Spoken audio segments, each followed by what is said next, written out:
அனைவருக்கும் வணக்கம். சற்றுமுன் வெளியான முக்கிய அறிவிப்படி குடும்பத் தலைவிகள் அனைவரும் பயன்பெறும் வகையில் அவர்களுக்கு உரிமை தொகை வழங்குவதில் புதிய மாற்றங்கள் குறித்து முக்கியமான மகிழ்ச்சியான அறிவு ஒன்று வெளியாகியுள்ளது. இதை பத்தி விரிவாக்கம் வீடியோல பார்க்க போறோம். வீடியோவை கடைசி வரைக்கும் ஸ்கிப் பண்ணாம பாருங்க. வீடியோக்குள்ள போறதுக்கு முன்னாடி இந்த வீடியோக்கு லைக் பட்டனை பிரஸ் பண்ணுங்க.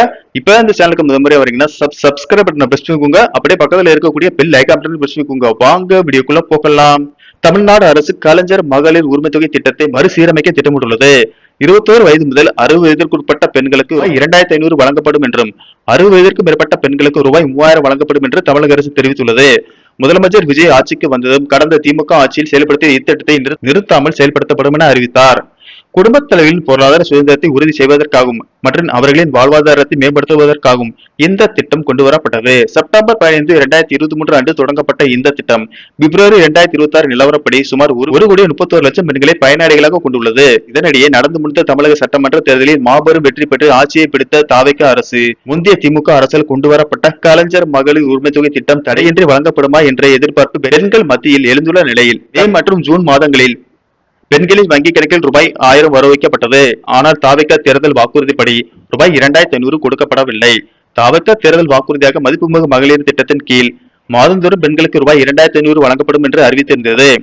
தாவேக தேர்தல் அறிக்கையாக அறிவித்த ரூபாய் 2500 கட்டாயம் கொடுக்கப்படும் எனவும் மக்கள் தங்களுக்கு கால அவகாசம் கொடுக்க வேண்டும் என முதலமைச்சர் விஜய் கேட்டுக்கொண்டார். இந்த நிலையில் மகளிர் உரிமை தொகை திட்டத்திற்கு ஏற்கனவே பலமுறை விண்ணப்பித்தும் சில பெண்களின் விண்ணப்பங்கள் மட்டும் ஒரு சில காரணங்களுக்காக தொடர்ந்து நிராகரிக்கப்பட்டு வந்தது. இந்நிலையில் அவர்களுக்கு மீண்டும் ஒரு வாய்ப்பை வழங்கும் விதமாக வட்டாட்சியர் அலுவலகங்களில் மக்கள் குறைதீர்ப்பு முகாம்கள் நடத்தப்பட்டு வருகின்றன. இந்த முகாம்களில் அதிகாரிகளின் வழிகாட்டுதல் படி மகளிர் உரிமை தொகை விண்ணப்ப படிவத்தோடு ரேஷன் கார்டு, ஆதார் கார்டு, வங்கி விவரங்களின் நகல்கள் பெண்கள் சமர்ப்பித்து வருகின்றனர். இது குறித்து அதிகாரிகள் கூறுகையில், மகளிர் உரிமை தொகைக்கு முதல் முறையாக விண்ணப்பிப்பவர்களின் விண்ணப்பங்களை பரிசீலனை செய்யும்படி தமிழக அரசிடம் இருந்து எந்த ஒரு உத்தரவும் வரவில்லை.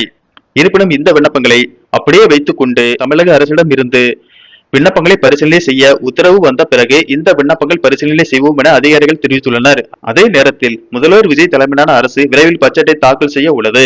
இந்த பட்ஜெட்டில் தேர்தல் வாக்குறுதிப்படி மகளிர் உரிமை தொகையை ரூபாய் 2500 உயர்த்தி வழங்குவார்கள் என கூறப்படுகிறது. இதற்கிடையே மகளிர் உரிமை தொகை திட்டத்தை மறுசீரமைக்கும் பணிகள் நடைபெற்று வரும் நிலையில் இத்திட்டத்தின் விதிமுறைகளை பூர்த்தி செய்யாத பயனாளிகள் அனைவரும் இத்திட்டத்தில் இருந்து அதிரடியாக நீக்கப்படுவார்கள் என்று கூறப்படுகிறது.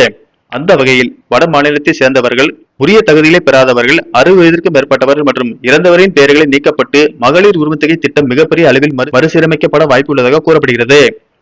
அதேபோல் தாவேக தேர்தல் வாக்குறுதியில் 60 வயதிற்குட்பட்டவர்களுக்கு மட்டுமே மகளிர் உரிமை தொகை வழங்கப்படும் என்று அறிவிக்கப்பட்டுள்ளதால் 60 வயதிற்கு மேற்பட்ட பயனாளிகள் பெயர்கள் நீக்கப்பட்டு அவர்களுக்கு முதியோர் உதவி தொகையாக ரூபாய் 3000 வழங்கப்படும் என்று தகவல்கள் வெளியாகியுள்ளன. நன்றி, வணக்கம்.